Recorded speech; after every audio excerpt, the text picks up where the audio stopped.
اکثر اس کے پہلے اللہ تعالیٰ فرماتے کل یا اہل کتاب، کہو اہل کتاب سے، یہود اور نصارہ سے. لیکن یہ آیت باقی غیر مسلم کے لیے بھی لاگو ہو سکتی ہے، چاہے وہ ہندو ہو چاہے بدھ ہو، ہر غیر مسلم کے لیے لاگو ہو سکتی ہے. اور اگر آپ ایک سٹیپ آگے جائیں گے تو میں کہتا ہوں کہ آپس میں جب مسلمان میں اختلاف ہوتا ہے تو یہ آیت ہم مسلمانوں کے لیے بھی استعمال کی جاتی ہے، ماسٹر کی ہے. اور آپ دیکھیں گے کہ اگر ہم اللہ کے رسول کو اور اللہ کو آگے رکھیں گے تو لوگ آپ سے جڑیں گے. اگر میں جانتا ہوں کہ یہاں کے سب لوگ توحید مانتے ہیں اور میں توحید پہ تقریر دوں، کیا فائدہ؟ میں بھی 1%، 2% آپ کو فائدہ ہوگا.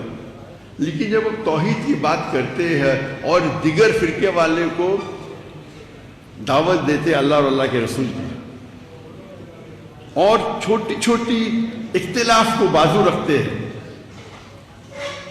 تو آپ دیکھیں گے آپ کی دعوت اور مقبول ہوگی. اور یہ اصول ہے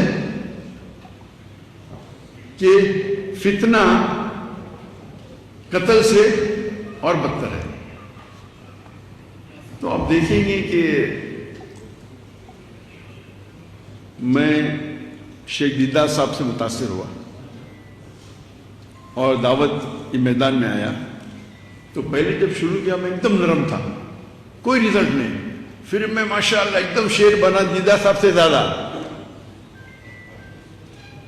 اس کے بعد پتہ چلا جو آیت میں پڑھتا ہوں ادعو الی سبیل ربک حکمہ سے بات کرو، کبھی نرم کبھی گرم کبھی سخت، لیکن اکثر نرم ہونا چاہیے. ضرورت ہے تو شیر کے جیسی بات کرو، لیکن شیر کو گرجنے کی ضرورت نہیں. وہ جنگل میں آ جاتا ہے تو لوگ سمجھ جاتے ہیں کہ یہ شیر ہے، گرجنے کی ضرورت نہیں. تو ہم اگر اس طریقے سے، ہمارا مین مقصد ہونا چاہیے کہ اللہ اور اللہ کے رسول کی طرف آئے، نہ کہ وہ ڈاکٹر ذاکر نائک کی تعریف کرے. اگر میں چاہتا ہوں ڈاکٹر ذاکر نائک کی تعریف کرے تو دنیا میں شاید مجھے تھوڑا شہرت مل جائے، لیکن آخرت میں بہت مشکل ہے. ہماری رضامندی ہے اللہ کی رضامندی. تو میں یہ نہیں کہتا ہوں کہ عقیدے پہ کمپرومائز کرو، کبھی بھی نہیں کہتا ہوں اور کبھی نہیں کروں گا. آپ نے دیکھے جب اسلام آباد میں خواتین آ گئے تو میں میرے حجاب نہیں توڑ سکتا ہوں، میں اتر گیا، دنیا مجھے گالی نہیں چلے گی.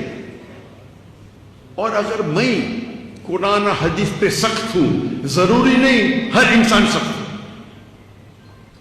آپ جب دعوت دیں گے تو اللہ کی طرف بلاؤ، لیکن نہیں میں جیسا ہوں میں ہی صحیح ہوں، یہ پرابلم، میں بھی صحیح ہوں بولنا چاہیے. اور اختلاف ہے جب ایک ہوتا ہے فرد، ایک ہوتا ہے افضل. تو فرض کے اوپر آپ زور دو، مجھے اعتراض نہیں. افضل پہ کیوں زور دے؟ آپ افضل پہ زور دینے جاتے ہیں تو کیا ہوتا ہے؟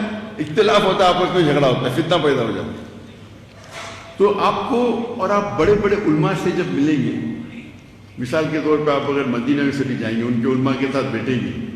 مثال کے طور پہ شیخ سعود اشرے، ماشاءاللہ جتنے ائمہ ہیں حرم کے، میں سب سے زیادہ ان کی عزت کرتا ہوں.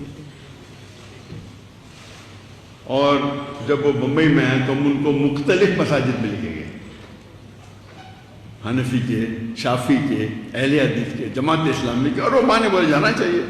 اور سب لوگ احترام کرتے ہیں کیونکہ وہ امام کعبہ ہے. اور ہم جانتے ہیں کہ جب آپ مسافر ہیں تو افضل ہے کہ عصر کی نماز 4 رکعت کی 2 رکعت ہوتی ہے. جب وہ گئے حنفی مسجد میں تو وہاں اختلاف ہوا، تو انہوں نے بولے نہیں میں 4 پڑھوں گا. انہیں یہ نہیں کہا میں 2 ہی پڑھوں گا، افضل ہی کروں گا. کیونکہ اگر وہ کہتے تھے نہیں میں 2 ہی پڑھوں گا، کیونکہ 4 پڑھنا بھی جائز ہے، افضل ہے 2 رکعت پڑھنا. تو ایسے موقع پہ ایک عالم یا ایک مسلمان کو جاننا چاہیے کیا افضل ہے کیا فرض ہے. میرا اصول میں کبھی بھی کمپرومائز نہیں کرتا ہوں.